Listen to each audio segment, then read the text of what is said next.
Hello, welcome to today's video. What I'm going to do is I'm going to show you through the Detective, which is part of the Associated Board of the Royal Schools of Music grade syllabus, and they do have something on each of their sheets saying that it's illegal to photocopy music, and I'm not going to show you the music as we're doing it. If you have the book, follow along at home with what I'm doing, have the book in front of you. As I mentioned, certain bar numbers, make sure you can see it, and if you don't have the book, then go and buy the book from a reputable dealer. I'll play through the piece first of all, and then I'll show you some of the difficulties that you might find. Not too much difficulties that I have, but difficulties that you might find, and show you how we're doing things from here. One final thing just before we get into the video proper is that YouTube is a very good supplement for lessons, but it is not something you should do instead of lessons. Whether it's myself, obviously, try and get yourself a good teacher, and if not myself, then just go and get yourself a local teacher. YouTube's not a substitute for this, but you'll be able to have a look at what I'm doing and see what I'm doing in terms of fingering and those sorts of processes. We'll see as we're going.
Okay.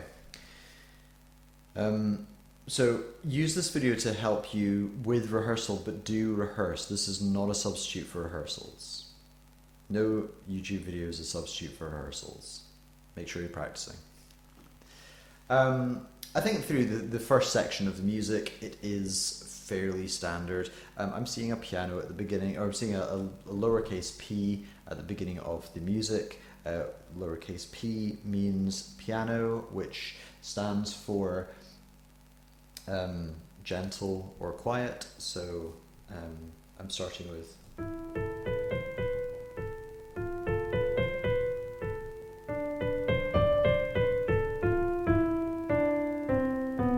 and in bar 4, this is the first place to stop and have a look.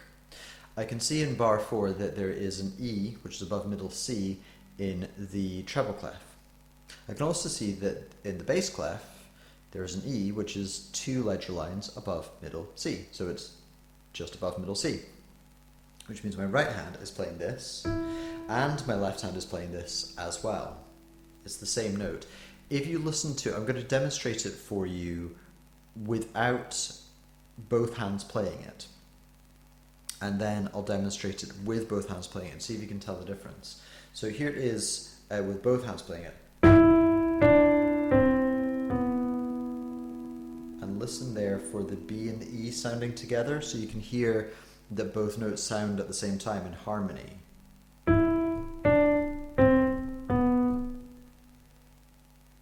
That's it playing it without it being in harmony. It's important that the E rings all the way along while the other notes descend down the way.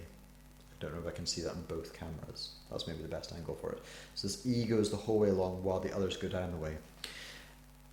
Music is as much an art as it is a science, as it is a sport.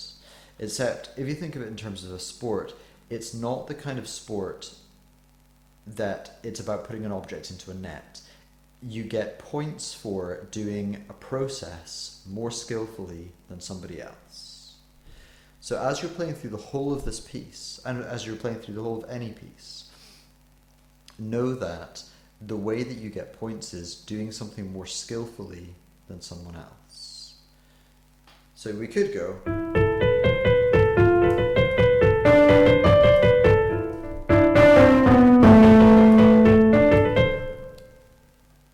And it's just about there, but it's not good enough. It's not going to get as many points as somebody who can do it more skillfully.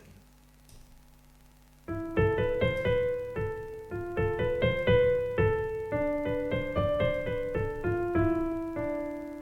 the E.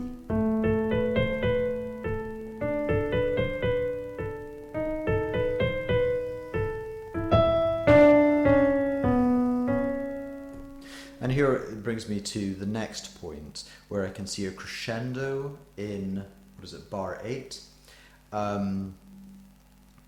Emotion in music is brought about by differences in speed and differences in dynamics, or difference in attack and difference in speed. So for example, if I'm dancing and my hand does this, what does this mean? What does this mean to you? It means openness, it means a gesture of welcomeness. If I take the same motion and I speed it up, it becomes much more aggressive. If I play it more strongly, it becomes even more aggressive. All I did was I changed either the speed or the attack, and it's that changes the emotion of what I'm doing. So if I go back into here, as I change speed and as I change attack,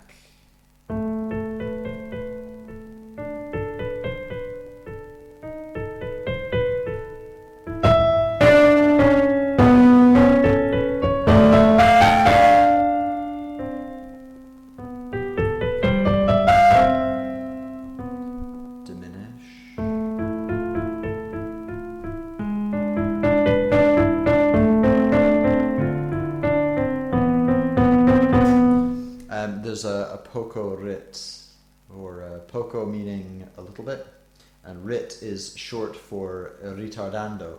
To retard something is to slow its development, and when there's an ando at the end of Latin words, it happens in Italian, it happens in Spanish.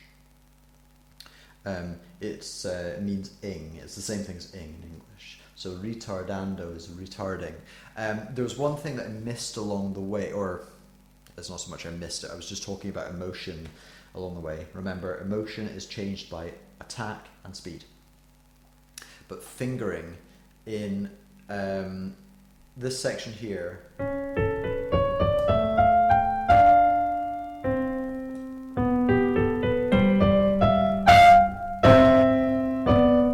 sound very good if you get your fingering wrong. Remember, music is a sport where you get points for doing something more skillfully than somebody else. So the way that I achieve this is I play, so I'm looking for a melody line which does this.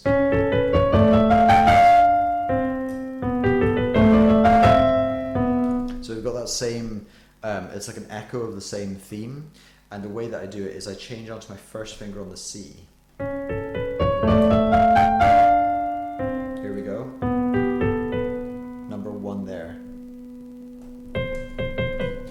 C.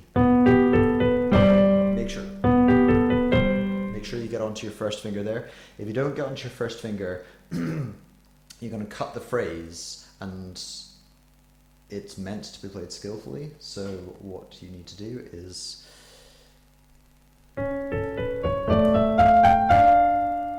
watch out for that first finger. Section down to mezzo piano.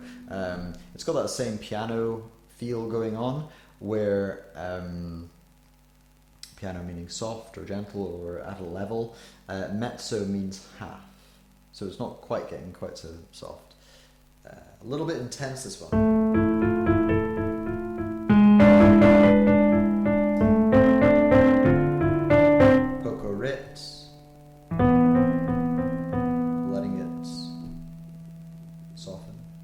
Back to a tempo, which means at the tempo or at the original tempo.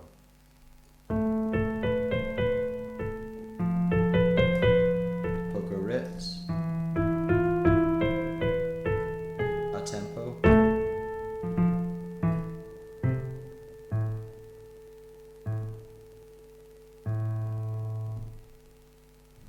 finishing pianissimo after the staccato section. Staccato just meaning detached. Not jumpy. I've heard some teachers say it's jumpy like a frog. You know, so you get some students that play. That's not what detached, what staccato means. It means detached. So just don't hold on to them.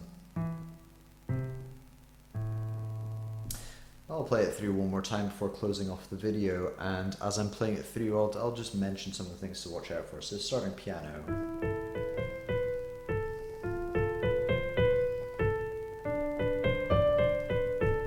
Together.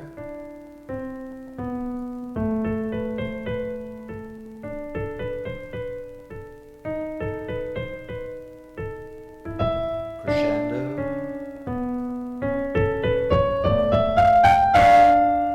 Watch your fingering. Diminuendo.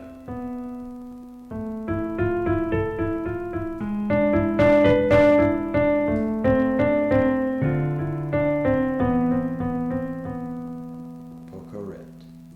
Back to our tempo. Poco rit. Staccato.